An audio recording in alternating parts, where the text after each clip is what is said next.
या देवी सर्वभूतेषु शक्तिरूपेण संस्थिता नमस्तस्यै नमस्तस्यै नमस्तस्यै नमो नमः। स्वागत है सभी दर्शक साथियों का, सभी भक्तों का आपके अपने YouTube चैनल रामकृष्ण जी शिवम स्टूडियो में। मैं रामकृष्ण शास्त्री आगरा से आप लोगों के बीच में धार्मिक कथा एवं व्रत कथा एवं अन्य जानकारी लेकर के आता रहता हूं। आशा करता हूं आप सभी स्वस्थ होंगे और माँ भगवती लक्ष्मी मैया की कृपा आपके ऊपर हमेशा हमेशा बरसती रहे और आपकी मनोकामना पूर्ण होती रहे और आपके घर में सुख समृद्धि वैभव बढ़ता रहे, धर्म की तरफ आगे बढ़ते रहें। चलिए आज बात करते हैं चैत्र मास की कथा के 11वें अध्याय में और श्रीमद् देवी भागवत महापुराण के स्कंद संख्या 1 अध्याय संख्या 6 में बताया है कि शेष शैया पर भगवान विष्णु के कर्णमल से, कान के मैल से मधु कैटभ की उत्पत्ति तथा उन दोनों का ब्रह्मा जी से युद्ध के लिए तत्पर होना आज का विषय है। तो उससे पहले मैं आपसे निवेदन कर दूं कि वीडियो को स्किप करके न देखें, वीडियो को पूरा देखें और वीडियो को ज़्यादा से ज़्यादा शेयर करें जिससे अन्य लोगों तक पहुंच सके और पुण्य की भागीदार बने। और अभी तक आपने चैनल को सब्सक्राइब नहीं किया हो तो प्लीज़ चैनल को सब्सक्राइब ज़रूर करें, बेल को प्रेस करके रखें जिससे नोटिफिकेशन सबसे पहले मिले। आपको पूरे चैत्र के महीने में देवी की कथा आपको श्रवण करने के लिए मिलती रहेंगी। चलिए ज़्यादा समय नहीं लेते हुए बात करते हैं। ऋषिगण बोले कि हे सौम्य, आपने मधु और कैटभ के साथ भगवान विष्णु द्वारा महासिंधु में 5000 वर्षों तक युद्ध के लिए की जाने के लिए पहले चर्चा की थी। महावीर्य संपन्न, किसी से भी पराभूत न होने तथा देवताओं से भी अपराजय वे दोनों दानव उस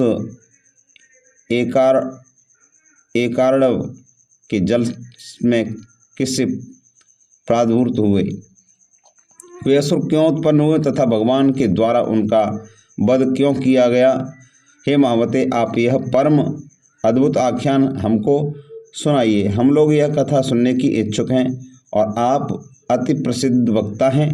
हमारा और आपका यह संपर्क दैवी युग से हुआ है और मूर्ख के साथ स्थापित किया गया संपर्क विष से भी अधिक अनिष्टकर होता है और इसके लिए विपरीत विद्वानों का संपर्क पीयूष रस के तुल्य माना गया है।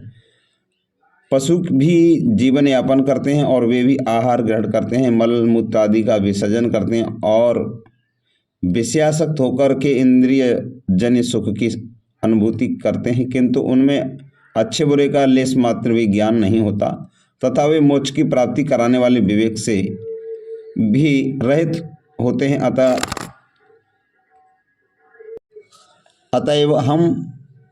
अतएव उत्तम बातों को सुनने में जो लोग श्रद्धा भाव नहीं रखते हैं उन्हें पशु तुल्य ही समझना चाहिए। मृग आदि बहुत से पशु श्रवण सुख का अनुभव करते हैं और कान विहीन सर्प भी ध्वनि सुनकर के मुग्ध हो जाते हैं। पांचों ज्ञानेंद्रियों, श्रवणेंद्रियों तथा दर्शनेंद्रियों दोनों ही शुभ होती हैं, क्योंकि सुनने से वस्तुओं का ज्ञान प्राप्त होता है और देखने से मनोरंजन होता है। हे महाभाग, विद्वानों ने निर्धारित करके कहा है कि सात्विक, राजस और तामस वेदानुसार श्रवण 3 प्रकार का होता है। वेद शास्त्रादि का श्रवण सात्विक, साहित्य का श्रवण राजस और युद्ध संबंधी बातों तथा दूसरों की निंदा का श्रवण तामस कहा गया है। प्रज्ञावान पंडितों द्वारा सात्विक श्रवण के ही उत्तम, मध्यम और अधम ये 3 प्रकार बताए गए हैं। उत्तम श्रवण मोक्ष की प्राप्ति कराने वाला, मध्यम श्रवण स्वर्ग देने वाला और अधम श्रवण भोगों को उपलब्धि कराने वाला कहा गया है। विद्वानों ने अच्छी तरह सोच समझ कर ऐसा निर्धारण किया है।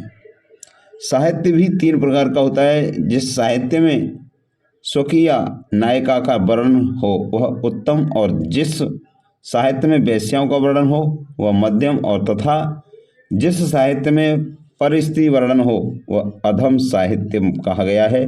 शास्त्रों के परम निष्णात विद्वानों ने तामस श्रवण के 3 भेद बताए हैं। किसी पापाचारी के संहार से संबंधित युद्ध वर्णन का श्रवण उत्तम और कौरव पांडवों की तरह द्वेष के कारण शत्रुता में युद्ध वर्णन का श्रवण मध्यम और अकारण विवाद, बिना कारण के विवाद और कलह से हुए युद्ध के वर्णन का श्रवण अधम कहा गया है। हे महामते, इनमें पुराणों के श्रवण की ही प्रधानता मानी गई है, क्योंकि इनके श्रवण से बुद्धि का विकास होता है, पुण्य प्राप्त होता है और समस्त पाप नष्ट हो जाते हैं। अतएव ये महामते, पूर्व काल में द्वैपायन महर्षि व्यास जी ने सुनी हुई समस्त कामनाओं को सिद्ध करने वाली परम पवित्र पौराणिक कथाएं कहिए। सूत जी बोले, हे महाभागे, इस पृथ्वी लोक में आप लोग कथा श्रवण के प्रति और पृथ्वी लोक में आप लोग धन्य हैं और मैं भी धन्य हूँ, क्योंकि आप लोगों में कथा श्रवण के प्रति और मुझ में कथा वाचन के प्रति विवेक जागृत हुआ है। पूर्व काल में प्रलयावस्था में जब तीनों लोग महाजल राशि में विलीन हो गए थे और देवादिदेव भगवान विष्णु शेष शैया पर सो गए, तब भगवान विष्णु के कानों के मैल से मधुकैटभ नामक 2 दानव उत्पन्न हुए और वे महाबली दैत्य उस महासागर में बढ़ने लगे। वे दोनों दैत्य क्रीड़ा करते हुए उसी सागर में इधर उधर भ्रमण करते रहे। एक बार क्रीड़ा परायण विशाल शरीर वाले उन दोनों भाइयों ने विचार किया कि बिना किसी कारण के कोई भी कार्य नहीं होता। यह एक सार्वत्रिक परंपरा है। बिना किसी आधार के आधे की सत्ता कदापि संभव नहीं। अतः आधार आधे का भाव हमारे मन में बार बार आता रहता है। अति विस्तार वाला तथा सुखद यह जल किस आधार पर स्थित है? विचार किया, यह जल किस आधार पर स्थित है, किसने इसका सृजन किया और किस प्रकार उत्पन्न हुआ, और इस जल में निमग्न हम लोग कैसे स्थित हैं? हम दोनों कैसे पैदा हुए और किसने हम दोनों को उत्पन्न किया? हमारे माता पिता कौन है? यह बात का भी कोई ज्ञान हम दोनों को नहीं है। सूत जी बोले, इस प्रकार चिंतन करते हुए किसी निश्चय पर नहीं पहुंचे, तब कैटभ ने जल के भीतर अपने पास स्थित मधु से कहा। कैटभ बोला, हे भाई मधु, हम दोनों के इस जल में स्थित रहने का कारण कोई अचल महाबली शक्ति है और ऐसा ही मैं मानता हूँ। उसी से समुद्र का संपूर्ण जल व्याप्त है और उसी शक्ति के आधार पर यह जल टिका हुआ है तथा वे ही परात्परा देवी हम दोनों की भी स्थिति का कारण है। इस प्रकार विविध चिंतन करते हुए वे दोनों दानव जब सचेत हुए, तब उन्हें आकाश में अत्यंत मनोहारी भाग्यबीज स्वरूप एवं वाणी सुनाई पड़ी। यह सुनकर के उन दोनों के सम्यक रूप में हृदयंग कर लिया और वे उसका दृढ़ अभ्यास करने लगे। तदनंतर उन्हें आकाश से कौंती हुई सुंदर विद्युत दिखलाई पड़ी। तब उन्होंने सोचा कि निसंदेह यह मंत्र ही है और यह सगुण ध्यान ही आकाश में प्रत्यक्ष दृष्टिगत हुआ है। तदनंतर वे दोनों दैत्य आहार का परित्याग करके इंद्रियों को आत्म नियंत्रित करके उसी विद्युत ज्योति में मन केंद्रित किए हुए समाधिस्थ भाव से जप ध्यान करने में लीन हो गए। इस प्रकार उन दोनों ने 1000 वर्ष तक कठोर तपस्या की, जिससे वे परात्परा शक्ति उन दोनों पर अतिशय प्रसन्न हो गई। घोर तपस्या के लिए अपने निश्चय पर दृढ़ रहने वाले उन दोनों दानवों का अत्यंत परिश्रांत देख करके उन पर कृपा के निमित्त यह आकाशवाणी हुई कि हे दैत्यों, तुम दोनों की कठोर तपस्या से मैं परम प्रसन्न हूँ।